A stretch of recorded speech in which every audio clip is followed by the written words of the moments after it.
Hello दोस्तों, इस video में आपका स्वागत है। ये प्लेटो का लेक्चर 4 है।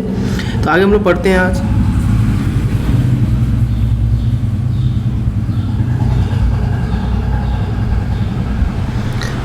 प्लेटो का साम्यवाद आदर्शवादी अव्यवहारिक, जबकि मार्क्स का साम्यवाद व्यवहारिक एवं वैज्ञानिक है। प्लेटो का साम्यवाद नकारात्मक है क्योंकि वह समाज के अभिभावक वर्ग का निषेध लगता है, जबकि मार्क्स का साम्यवाद सकारात्मक है क्योंकि वह निषेध की बात नहीं करता है। प्लेटो का साम्यवाद राजनीतिक उद्देश्य रखता है, जबकि मार्क्स का साम्यवाद आर्थिक उद्देश्य रखता है। प्लेटो के लिए न्याय का अर्थ कर्तव्य पालन है, जबकि मार्क्स के लिए न्याय का अर्थ शोषण विहीनता है। प्लेटो का साम्यवाद निराशावादी और प्रगति विरोधी है, जबकि मार्क्स का साम्यवाद प्रगतिशील और आशावादी है। प्लेटो राजनीतिक और आर्थिक शक्ति का पृथकता में विश्वास करता है, जबकि मार्क्स दोनों में एक ही वस्तु के पक्ष में असमानता है।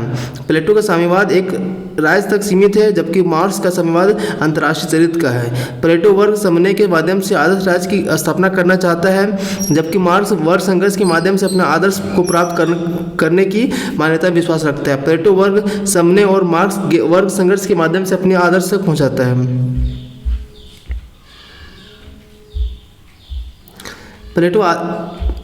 प्लेटो आदर्श व्यवस्था की स्थापना के लिए पत्नियों के साम्यवाद की बात करता है और जो आधुनिक युगीन नैतिकता के सिद्धांत को विरुद्ध, जबकि मार्क्स के साम्यवाद में ऐसा कोई व्यवस्था नहीं है। वह प्लेटो की तरह किसी प्रकार के सामूहिक प्रतिवाद या पत्नीवाद के समर्थन नहीं करता है। दोनों विचारधाराओं में इन मौलिक असमानताओं के कारण ही टेलर ने इस संबंध में लिखा है कि रिपब्लिक में न तो समाजवाद पाया जा सकता है, न ही साम्यवाद। लॉज में प्लेटो की आर्थिक और राजनीतिक विचार। रिपब्लिक में प्लेटो जिस साम्यवाद संपत्ति का और पत्नी की बात करता है, वह समय की बात स्वीकार नहीं करता है। मनुष्य की स्वाभाविक कमजोरियों और आवश्यकताओं को ध्यान रखकर प्लेटो ने लॉज में साम्यवाद के सिद्धांत को छोड़ दिया है। वह अब नागरिकों को व्यक्तिगत संपत्ति और परिवार दोनों को मायने की सुविधा देता है। वह मकान और भूमि की व्यक्तिगत संपत्ति मानता है, लेकिन भूमि व्यक्तिगत समावित के होने पर भी उसकी उपज में सार्वजनिक अधिकार होगा। इस प्रकार वह भूमि के व्यक्तिगत अधिकार में रखते हुए उसकी सामाजिकरण कर देता है। प्लेटो सापेक्षिक सामाजिक और आर्थिक समानता का दर है। प्लेटो कहना है कि व्यक्तियों के बीच आर्थिक सामाजिक खाई में कम से कम होनी चाहिए, क्योंकि उसका व्यापक असमानता उप आदर्श राज्य के लिए घातक है। प्लेटो का मानना है कि ज़्यादा से ज़्यादा 1:4 अनुपात में ही संपत्ति का अंतर होना चाहिए।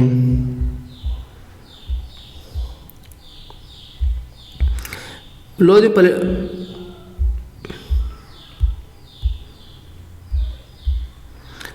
प्लेटो ने पत्नियों की साम्यवाद का परित्याग कर दिया। प्लेटो पुरुषों के समान ही स्त्रियों के लिए शिक्षा का समर्थन करते हुए कहता है कि उन्हें ही शस्त्र संचालन, घुड़सवारी, युद्ध आदि की शिक्षा दी जानी चाहिए ताकि वे युद्ध के पुरुषों के समान भाग ले सकें।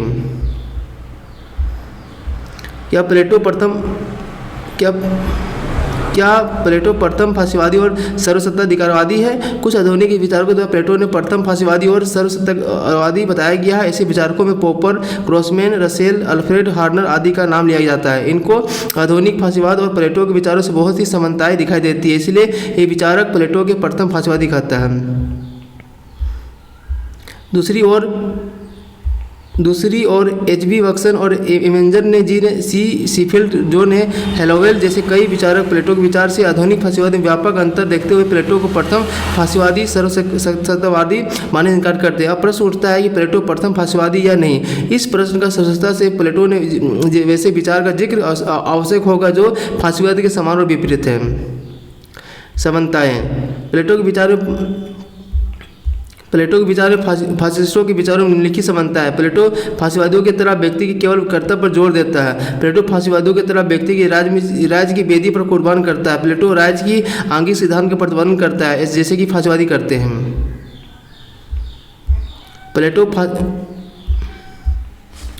प्लेटो फासीवादियों की तरह अभिजन के सिद्धांत का प्रतिपादन करता है। प्लेटो शासक को लोकमत से अमर्यादित रखता है, जैसे कि फासीवाद देखने को मिलता है।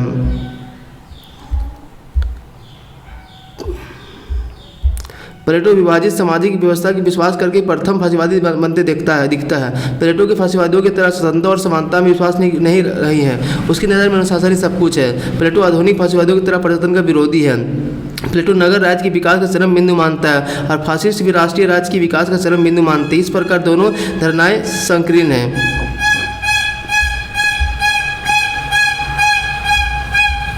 प्लेटो और फासिस्टो दोनों की शिक्षा, कला और साहित्य पर राज्य कठोर नियंत्रण लगाते हैं। दोनों अपनी शिक्षा पद्धति द्वारा राज्य के हित में नागरिकों को चरित्र निर्माण करना चाहते हैं। दोनों ही राज्य में सामाजिक आर्थिक खाइयों को कम करना चाहते हैं।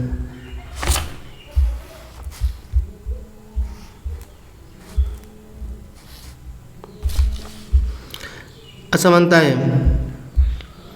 प्लेटो फासिस्टों के विचार में निम्नलिखित असमानताएं हैं। प्लेटो आदर्शवादी और काल्पनिक है, जबकि फासिस्टवादी यथार्थवादी और व्यवहारिक है। प्लेटो के राजनीति की नैतिकता पर ज़्यादा जोर देते हैं, जबकि फासिस्टवादियों के लिए नैतिकता कोई मायने नहीं रखता है। प्लेटो के विचार में सेवा, त्याग, परमार्थ, समर्पण, प्रेम, मानवीय नियमों की प्रधानता है, जबकि फासिस्टवादियों के लिए इन नियमों में कोई महत्व नहीं है। इनके लिए सम्मान, वीरता, भक्त और आज्ञाकारिता का ज़्यादा महत्व है। प्लेटो को मानना है कि व्यक्ति या वर्ग स्वभावोन्मुख कार्यों का हस्तक्षेप नीति के संबंध में न्याय है, जबकि फासिस्टों के लिए न्याय बलवानों का हित है। प्लेटो अभिभावक वर्ग के लिए स्त्री और संपत्ति के साम्यवाद की बात करता है, जबकि फासिस्टवादी साम्यवाद सबसे घृणा करते हैं। प्लेटो के सिद्धांत में मानवतावादी कहा जा सकता है, क्योंकि प्लेटो अपने सिद्धांत का प्रतिपादन मानवीय कल्याण के लिए करता है, जबकि फासिस्टवादियों मानवतावाद के विरोध समझा जाता है।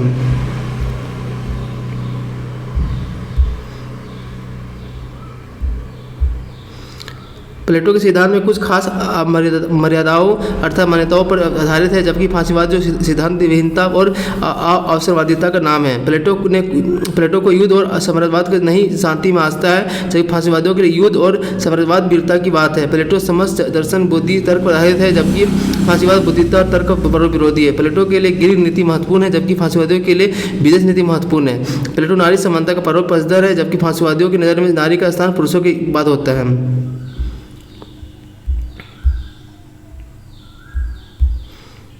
आर्थिक आधार पर प्लेटो फासिस्टवादियों को अलग दिखता है। प्लेटो कृषि पर आधारित एक साधारण जीवन का चित्रण करता है, जबकि फासिस्टवाद के लिए मिश्रित अर्थव्यवस्था महत्वपूर्ण है। आप तक के अध्ययन से प्लेटो के विचार में फासिस्टवादियों के विचार सतही तौर पर समानता दिखाई देती है, जिनमें कोई दम नहीं है, जबकि प्लेटो के विचार में फासिस्टवादियों के विचार काफ़ी अलग है।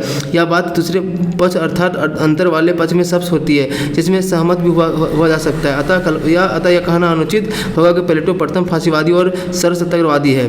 क्या प्लेटो अप्रजातांत्रिक है? रसेल, बार्कर, पोपर जैसे विद्वानों ने प्लेटो को अप्रजातांत्रिक कहा है। इन विद्वानों का मानना है कि प्लेटो दर्शन के वर्तमान प्रजातांत्रिक मूल्यों के विपरीत है, इसलिए प्लेटो को प्रजातंत्र के विरोधी कहा जा सकता है।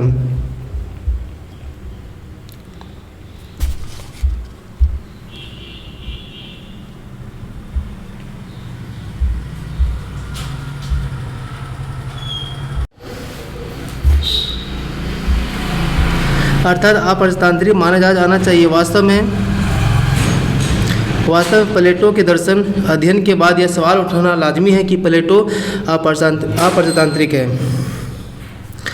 प्लेटो की अप्रजातांत्रिक मानने से पूर्व हमें अप्रजातांत्रिक साबित करने वाले निम्नलिखित तर्कों को देखना होगा। उन तर्कों में कितना दम है, क्या सही प्लेटो में अप्रजातांत्रिक कहलाने के लिए योग्य है।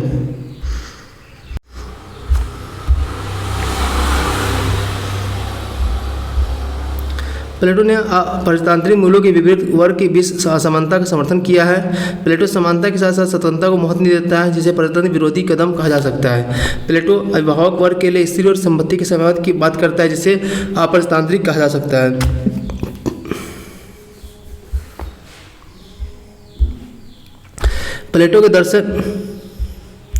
प्लेटो के दर्शन में राज का महत्व है, जब व्यक्ति का नहीं। राज के लिए व्यक्ति महत्वपूर्ण है, व्यक्ति के लिए राज नहीं, जबकि प्रजातंत्र के लिए राज का अस्तित्व व्यक्ति के विकास के लिए है।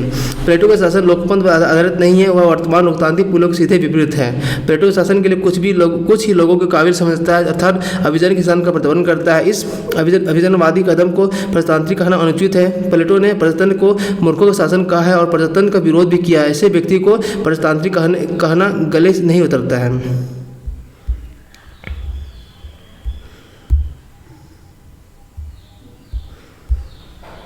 फासिस्टवादियों की तरह प्लेटो ने कला और साहित्य पर राज का कठोर नियंत्रण लगाया है, जिसे अप्रजातांत्रिक कहा जा सकता है। प्रजातांत्रिक मूल्यों के विरुद्ध प्लेटो सामाजिक आर्थिक खाई को बनाए रखता है। प्लेटो का अप्रजातांत्रिक कहलाने के लिए उपयुक्त तर्क को जो भी दिए गए वह पहली नज़र में खारिज करने वाली नहीं लगती है, लेकिन जितने जोरदार ढंग से प्लेटो की अप्रजातांत्रिक कहलाने का प्रयास किया गया वह भी उचित नहीं है। यह बात सही है कि प्लेटो के दर्शन में वर्तमान प्रजातांत्रिक मूल्यों को थोड़ी बहुत अलग जरूर दिखते हैं, पर सीधे प्लेटो की अप्रजातांत्रिक कहना ठीक नहीं है।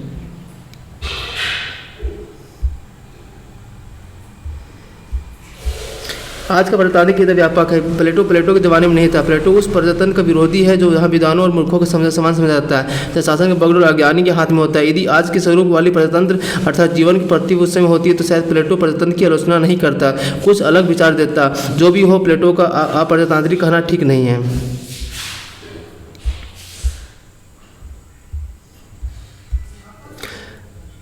प्लेटोनिक चिंतन प्राचीन समय से लेकर आज तक राजनीतिक चिंतन के इतिहास में प्रभावित करता है। प्लेटो का दर्शन अपने तत्कालीन राजनीतिक व्यवस्था पर गहरा प्रभाव डाले गए हैं। 16वीं शताब्दी के पुनर्जागरण आंदोलन में भी प्लेटोनिक चिंतन का प्रत्यक्ष प्रभाव था। आधुनिक युग में रूसो, हीगल, ग्रीन, ब्रेंडल, बेसांके